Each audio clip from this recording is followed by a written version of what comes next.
Hi hello ಎಲ್ರಿಗೂ ನಮಸ್ಕಾರ. Welcome back to my YouTube channel. ಇವತ್ತಿನ ಈ ವಿಡಿಯೋದಲ್ಲಿ ಅವರೆಬೇಳೆ ಸಾಂಬಾರು ಹೇಗೆ ಮಾಡೋದು ಅಂತ ನೋಡೋಣ. ಅವರೆಬೇಳೆನ ಅವರೆಕಾಯಿ ಸೀಸನ್ ಇದ್ದಾಗ ಕಾಳನ್ನು ಬಿಡಿಸಿ ನೀರಲ್ಲಿ ನೆನೆಸಿ ಇದ್ಕಿದ ಬೇಳೆ ಮಾಡಿಟ್ಕೊಳ್ತೀವಲ್ಲ, ಆ ಇದ್ಕಿದ ಬೇಳೆನ ಬಿಸಿಲಲ್ಲಿ ಒಣಗಿಸಿದ್ರೆ ಈ ರೀತಿ ಒಣ ಇದ್ಕಿದ ಬೇಳೆ ಆಗುತ್ತೆ. ಇದನ್ನೇ ಅವರೆಬೇಳೆ ಅಂತ ಕರೆಯೋದು. ಇದನ್ನು ಮನೆಯಲ್ಲೇ ಅವರೆಕಾಯಿ ಸೀಸನ್ ಇದ್ದಾಗ ನಮ್ಮಮ್ಮ ಒಂದಷ್ಟು ಕೆಜಿ ಕಾಳನ್ನು ಮಾಡಿಟ್ಕೊಳ್ತಾರೆ. ಸೊ ನೋಡ್ತಿರ್ಬೋದು ಎಷ್ಟು ಫ್ರೆಶ್ ಆಗಿದೆ ಅಂತ. ಮನೆಯಲ್ಲೇ ರೆಡಿ ಮಾಡಿಟ್ಕೊಂಡಿರೋ ಅಂತಹ ಅವರೆಬೇಳೆ ಕಾಳನ್ನ ಯೂಸ್ ಮಾಡಿ ಸಾಂಬಾರು ಹೇಗೆ ಮಾಡೋದು ಅಂತ ನೋಡೋಣ. ಇವಾಗ ಮಸಾಲೆ ರುಬ್ಬೋದಕ್ಕೆ ಏನೇನು ಇಂಗ್ರೀಡಿಯೆಂಟ್ಸ್ ಬೇಕು ಅಂತ ನೋಡ್ಕೊಂಡು ಬರೋಣ. ಒಂದು ಮೀಡಿಯಂ ಸೈಜ್ ಈರುಳ್ಳಿನ ಈ ರೀತಿ ಕಟ್ ಮಾಡಿಟ್ಕೊಂಡಿದ್ದೀನಿ. ಹಾಗೆ ಸ್ವಲ್ಪ ತೆಂಗಿನಕಾಯಿನ ತಗೊಂಡಿದ್ದೀನಿ.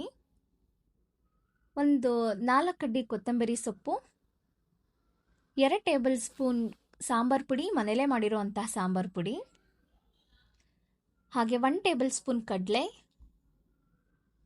ಇಲ್ಲಿ ನಾನು ಅರ್ಧ ಟೊಮ್ಯಾಟೋನ ತಗೊಂಡಿದ್ದೀನಿ. ಹಾಗೆ 8 ರಿಂದ 9 ಬೆಳ್ಳುಳ್ಳಿ ಹೆಸರುಗಳು, 2 ಶುಂಠಿ ಪೀಸ್, 1 ಚಕ್ಕೆ ಪೀಸ್, ಹಾಗೆ 2 ಲವಂಗನ ಇಟ್ಕೊಂಡಿದ್ದೀನಿ. ಸೊ ಅವರೆಬೇಳೆ ಸಾಂಬಾರಿಗೆ ಆಲೂಗೆಡ್ಡೆ ಮತ್ತು ಬದನೆಕಾಯಿನ ಹಾಕ್ಕೊಂಡ್ರೆ ಇನ್ನೂ ಚೆನ್ನಾಗಿರುತ್ತೆ ಸಾಂಬಾರು. ಸೊ ಹಾಗಾಗಿ 1 ಆಲೂಗೆಡ್ಡೆ ಮತ್ತು 1 ಬದನೆಕಾಯಿನ ಈ ರೀತಿ ಕಟ್ ಮಾಡಿ ನೀರಲ್ಲಿ ನೆನೆಸಿಟ್ಟಿದ್ದೀನಿ. ನೀರಲ್ಲಿ ನೆನೆಸಿಡೋದ್ರಿಂದ ಆಲೂಗೆಡ್ಡೆ ಮತ್ತು ಬದನೆಕಾಯಿ ಕಪ್ಪಾಗೋದಿಲ್ಲ. ಇವಾಗ ಒಂದು ಮಿಕ್ಸಿ ಜಾರ್ ತೊಗೊಂಡು, ಅಂದರೆ ನಾನಿಲ್ಲಿ 1 ಮೀಡಿಯಮ್ ಸೈಜ್ ಈರುಳ್ಳಿನ ತೊಗೊಂಡಿದ್ದೆ. ಇದರಲ್ಲಿ ಅರ್ಧ ಅಷ್ಟು ಈರುಳ್ಳಿನ ಮಾತ್ರ ಹಾಕ್ಕೊಳ್ತಾ ಇದ್ದೀನಿ ರುಬ್ಬೋದಕ್ಕೆ. ಇನ್ನು ಮಿಕ್ಕಿದ ಈರುಳ್ಳಿನ ಒಗ್ಗರಣೆಗೆ ಅಂತ ಎತ್ತಿಟ್ಕೊಳ್ತೀನಿ. ಇದ್ರ ಜೊತೆಗೆ ತೆಗೆದಿಟ್ಕೊಂಡಿರುವಂತಹ ತೆಂಗಿನಕಾಯಿನ ಸೇರಿಸ್ತಾ ಇದ್ದೀನಿ, ಅರ್ಧ ಟೊಮ್ಯಾಟೊ, ಹಾಗೆ 2 ಪೀಸ್ ಶುಂಠಿ, 1 ಪೀಸ್ ಚಕ್ಕೆ, ಹಾಗೆ 2 ಲವಂಗನ ಹಾಕ್ಕೊಳ್ತಾ ಇದ್ದೀನಿ. ಬೆಳ್ಳುಳ್ಳಿ ಹೆಸರುಗಳನ್ನು ಹಾಕ್ಕೊಳ್ತಾ ಇದ್ದೀನಿ, ಕಡಲೆ, ಕೊತ್ತಂಬರಿ ಸೊಪ್ಪು, ಹಾಗೆ ಮನೇಲೇ ಮಾಡಿರೋ ಅಂತಹ ಸಾಂಬಾರು ಪುಡಿನ ಹಾಕ್ಕೊಳ್ತಾ ಇದ್ದೀನಿ. 2 ಸ್ಪೂನ್ ಹಾಕ್ಕೊಳ್ತಿದ್ದೀನಿ. ಸೊ ಇವಾಗ ಇದಿಷ್ಟನ್ನು ರುಬ್ಕೊಳ್ಬೇಕು. ಈ ರೀತಿ ನುಣ್ಣಕ್ಕೆ ರುಬ್ಕೊಳ್ಬೇಕು.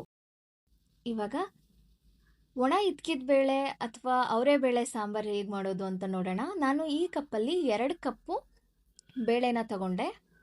ಈ ಬೇಳೆನ ತೊಳ್ಕೊಂಡು ಬರೋಣ.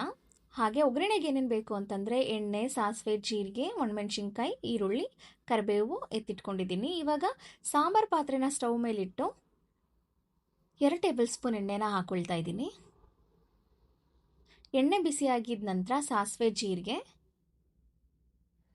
ಜೊತೆಗೆ ಒಣಮೆಣಸಿನ್ಕಾಯಿ,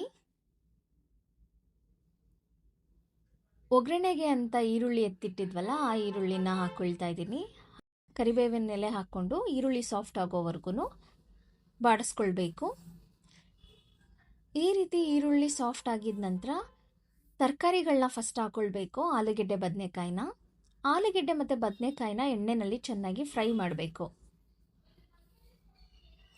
ನೋಡಿ, ನೀರಲ್ಲಿ ನೆನೆಸಿಟ್ಟಿರೋದ್ರಿಂದ ಆಲೂಗೆಡ್ಡೆ ಮತ್ತು ಬದನೆಕಾಯಿ ಕಪ್ಪಾಗಿಲ್ಲ, ಇನ್ನೂ ಎಷ್ಟು ಫ್ರೆಶ್ ಆಗಿ ಕಾಣಿಸ್ತಿದೆ ಅಂತ. ಇವಾಗ ತೊಳೆದಿಟ್ಕೊಂಡಿರೋ ಅಂತಹ ಅವರೆಬೇಳೆನ ಹಾಕ್ಕೊಳ್ಬೇಕು. ನೀಟಾಗಿ ಮಿಕ್ಸ್ ಮಾಡ್ಕೊಳ್ಬೇಕು. ಅವರೆಬೇಳೆ ಸಾಂಬಾರು ಅನ್ನೋದಕ್ಕಿಂತ ಇದ್ಕಿದ ಬೇಳೆ ಸಾಂಬಾರು ಥರನೇ ಆಗುತ್ತೆ ಟೇಸ್ಟು, ತುಂಬ ಚೆನ್ನಾಗಿರುತ್ತೆ. ನೀವು ಒಂದ್ಸಲ ಟ್ರೈ ಮಾಡಿ.